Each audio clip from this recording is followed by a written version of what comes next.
again, thank you very much for joining Secrets of Talent. I think we get straight into this. So, joined like the Air Force is probably when you were 16, but what was your first ever job and that journey sort of becoming to that HR director within the forces and Ministry of Defence?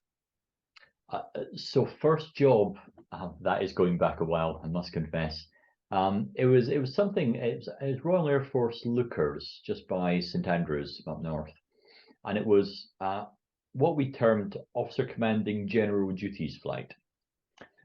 Really good base level. So it was one of those jobs as much as administration as it was about HR, and it was one that you had to then understand the whole station and how the Air Force works before you then went in and before I went into the specialization of HR. So it meant that from the very beginning, I've always thought operations and understand the rest of the people I deal with before I became a specialist in itself. The other part I think I would tease out, remembering when you said the question there, it sort of sparked flashbacks, memories. The way the Air Force does its training, brilliant training all the way through, from leadership and officer development to then speciality. But when you're in the post, it continues. And we actually tell our warrant officer ranks, so our most senior non-commissioned people, they have something in Queen's Regulations Appendix 27 Alpha. Now, I only know this because my warrant officer at Royal Air Force Lookers used to say this a lot to me. And it was in his effective terms of reference that he had to mentor and develop all the junior officers. So he'd been in 30 years. It was integral, not just that job, but every warrant officer was there to mentor and develop me. And by heck, they did. So that's kind of how it started, and that was the bedrock of where you progressed. And you learned to listen to the people and the operations before you then got into your own stovepipe. And so HR, so presumably HR, it took you to a place where you're then looking after people and being responsible for people and training, right? Very much, and it absolutely meant that we was able to understand the people, not just give diktats, for want of a better term.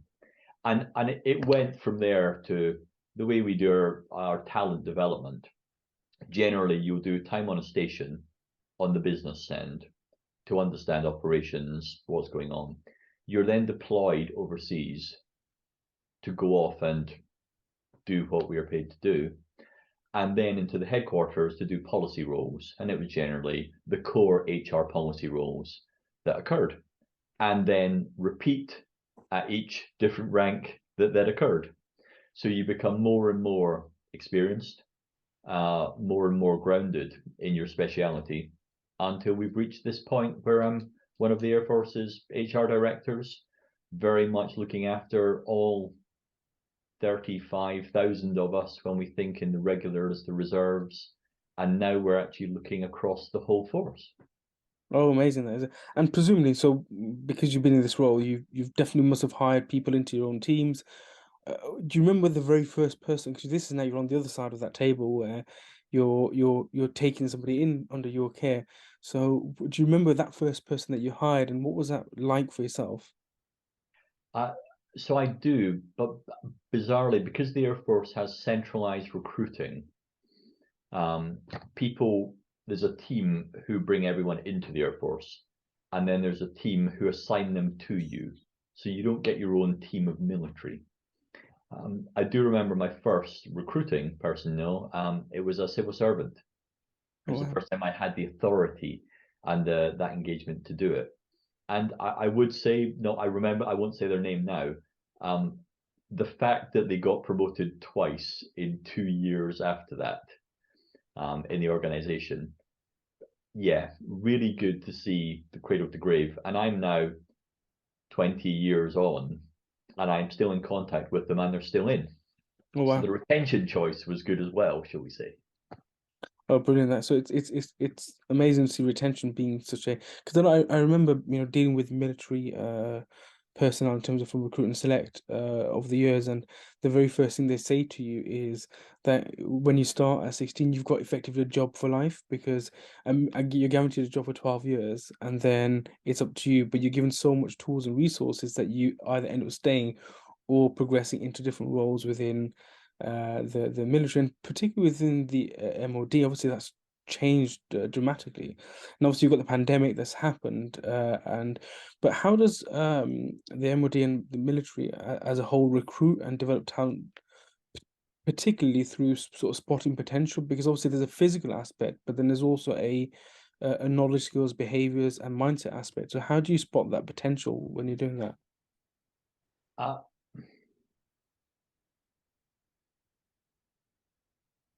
I'm pausing here slightly because the answer is it's part of the leadership function. Hmm. So if I get to the mechanics, very simply, every year we're obliged to write appraisals on individuals. We talk about it in two ways. So it's the performance element and the potential piece. And you are always thinking through an expectation that people will do a certain amount of years and then they'll be promoted. And some will manage and rocket through the ranks. Some will be brilliant specialists, but maybe they're more uncomfortable with the leadership side of things.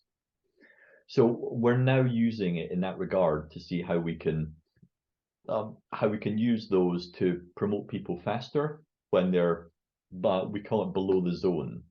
So they've impressed far earlier than they would have. And we all look for that, and we all signpost it, and we all mark it. What then happens is we have a central promotion. So every year you have a promotion board that sits and reads hundreds of reports for each of the specializations, to the extent of if you need 20 people who you know will get promoted, you're going to read 100 reports plus to make sure you've definitely got the right talent identified. I'd also say there's a couple of other bits that we've teased out. Systemically, we identified that need for where are we actually keeping the right talent, or where was there things in the system that meant the talent was leaving without us realizing it, and we were only promoting those who were within. So we have moved to become more diverse and, importantly, more inclusive of different personality traits, different abilities, and using them in the right way. The square peg to the square hole type element. And we've also focused upon those systemic pieces on family mobility, on the fact that historically we had a system that was designed for one route. Example, my partner followed me for a large amount of my service. At a certain point, they stop and say, no, you're to follow me now. That same systemically, the Air Force would not have catered for that 20 years ago. Now it does, and we've built that in that regard. But the key part, if I can, it is in our DNA to look for talent. It's in our DNA to look for promotion. And it's in our DNA to just make sure that we are giving our people the best opportunity that they can be. And most of them can do better at a higher rank than they can at the current rank. It gives them more opportunities. It gives them, it gives the Air Force better delivery. Do you notice that when you're during your progression period, where you have some people who may not be progressing as much as or kind of fulfilling their full potential, what sort of interventions you put in just to ensure that they are able to progress within their role? So I think I'd say different people develop at different areas. I don't think I would be sharing any state secrets to say I was a complete disaster as a young pup, and I had the right people put the arm around me. And a lot of it is that arm around or understanding. Why are you not doing this? when we go into those talent markers, for want of a better term, we are considering people from the leadership through to their communication skills, through to X, through to Y, and you are always seeking to build those in. So that's the informal, that's the line manager responsibility, but with a system in place that makes it happen. You're going to have your 6 monthly reviews and the rest. Those are minimum. But if I can, the minimums, that's not it. It's that sense of responsibility for your team that gives those elements. When we then go to what's available out there, we have, for myself, I've done multiple academic interventions where the team have given me elements. I've been deliberately sent on operations to give me a grounding in a different element. And a lot of our central team, so our career managers, they are the experts who look and say, okay, you look like this, but actually, if you want to develop, if you want to get promoted, we recommend you go into this type of role next, which will round off these skill sets, which will give you these elements. And you can say no to it to a degree, but it's the experts looking at you as an independent to say, they've said this, you've said this, how about this? The mindset, if I can, is exploit the talent we've got, keep the talent for as long as we can. Yeah, and I think what you touched on slightly earlier was the fact that a critical aspect of it is as well the human side or the mentoring side, which is quite important. And I think kind of touches on to sort of my next question, which is people change over time, and each generation you have a different type of generation of people who come through any recruitment cycle. But within the military, how has talent changed over time? So I think part of me would say humans are humans. So to a degree, the base level we've got, I think, is remarkably similar. I know 5 years ago or so, we were talking about the Generation I and how the portfolio careers would come up, and this was the new thing. Actually, the reality of it, I think the statistics are now proving a greater stickability and retention of the new generation to the previous. So in one aspect, I'm a big fan of all humans are humans. Where I think I recognize a major difference is people are less tolerant, quite rightly, of being lumped into a grouping. Everyone is an individual in their own right, and we have to treat them as individuals in their own right. And the leadership piece we do anyway really helps with that. It's been the policies and the systems that for me has been the bit where we're trying to change. So for me, I would say the people generally remarkably similar. The expectations potentially and the demands on us has changed. And for example, for us, we used to have something, we used to have 68 different branches and trades. And whatever you came in at, you went all the way up, but only in that stovepipe. We've moved that to 11 different professions. And it's with that opportunity element, because the talent of our people is such that they might have thought at the age of 18 or 34 when they joined, that was their answer. But we grow, we develop, we change, and we find out actually you should go that way. So greater opportunity for people is probably the key where we've gone. Yeah, it's interesting. I think also what's interesting is that trades have changed as well. 15, 20 years ago, things like cybersecurity was probably not a thing on the forefront of applications, but now it's more prominent. And I think the talent pools will change as a result of that. I think probably the future work will impact that as well, where you've got technological shifts as well. And I think probably will change the nature of people applying. So people who probably would never have considered joining forces will think, well, actually, this is an opportunity for me because I can apply skills or go through a trade that I'm interested in. I think probably that touches quite nicely onto my last question, which is the future of the military and what does the future of recruiting and select and also sort of talent development look like with all this change that's going on? So reflecting on your point there, I was reading a history book recently, and the Air Force used to have a trade for vulcanizers, which was the people who made the rubber on the wheels. Oh, wow. That was a genuine trade. Of course, it's no longer needed, and we're now in cyber and all the rest, and some brilliant, superb opportunities. So I can't talk from the military per se, but from the Air Force perspective, what would I highlight? We're doing joint recruiting with the Army and Navy, and we're very much moving into that space now. We've dabbled with the IT solution, and we're now going to go full-hearted because some people want to join the Air Force. Some people want to join cyber and don't understand or care if it's our Army, Navy, or Air Force.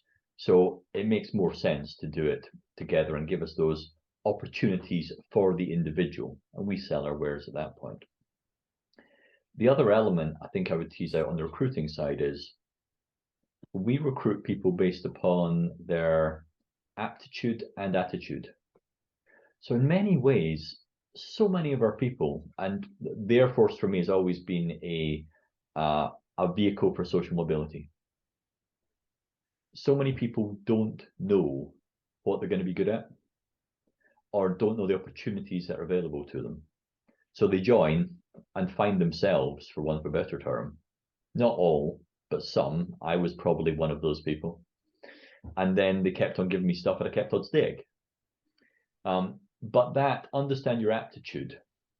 And what we then do is we train people.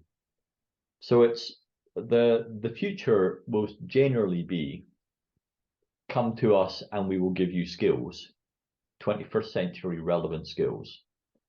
And we will try and give you as much as we can with the incentive that you stay. But it's back to it's back to Virgin's analogy. Yeah. Train them well enough that they can leave, treat them well enough that they stay. Yeah. So I think that's us on that recruiting side. On the talent development wider piece, stand fast how you look after people. Everything we're doing at the moment is we've moved from that persona of, well, you were this, therefore you will always be that, into skills based. And we especially see it in cyber, because I've got my cyber profession now. They are doing some brilliant work. It's just amazing what you see is happening. But we have citizen coders in so many of our people who go home, go to the room of an evening and don't do PS5 anymore. They're writing code to come back and say, we can do this better. Ta-da. Yeah. And how we're then having the right HR systems to be able to record that, to be able to exploit it to everyone's advantage. That's where we're really getting after talent. And for me, the talent is the whole person. So bring your whole self to work. That's the aspiration. That's the focus. I think you've just sparked a thought in my head. I think there is a combat side and non-combat. So the general public perception is you're a combat organization, and which is rightly so. You're there for combat purposes. But there's also a non-combat side where, for example, it's the community services that you've got, but also part of that non-combat side is also the combat that's not physical, which is all the IT infrastructures, the cyber, all this sort of stuff. And it's, I think there has to be a perception change between what combat is and what combat isn't, because to the average person, they will only see what's been presented to them on the television. And if that's presented to them on the television, I mean, you probably saw it on with the Top Gun movie. I think there was a spark of about 650% within applications for the US Air Force, because they assume that's what it is, and it does create that spark in an individual. But there's also a combat physical side, and it's kind of getting that perception right as well. Isa, completely agree. For me, it's I am not an individual who flies a fast jet, could fly a fast jet, and do all the shiny stuff that's there. I'm not one of my offensive or defensive cyber individuals. I look after the people who do those things, and there's such an infrastructure that goes around looking after people, and actually, I'd say the ability to communicate that, to understand it's a town, it's a city when we go on deployment, and how you manage that is as important, because without keeping the people at the right mentality, with the right training, with the right skills, all you have is some shiny toys that don't actually do anything. Yeah, that's a very fair point. It's a nice point to sort of leave and finish this conversation with. Thank you very much for your thoughts, Adrian. Really appreciate it. You said, as ever, you're very welcome.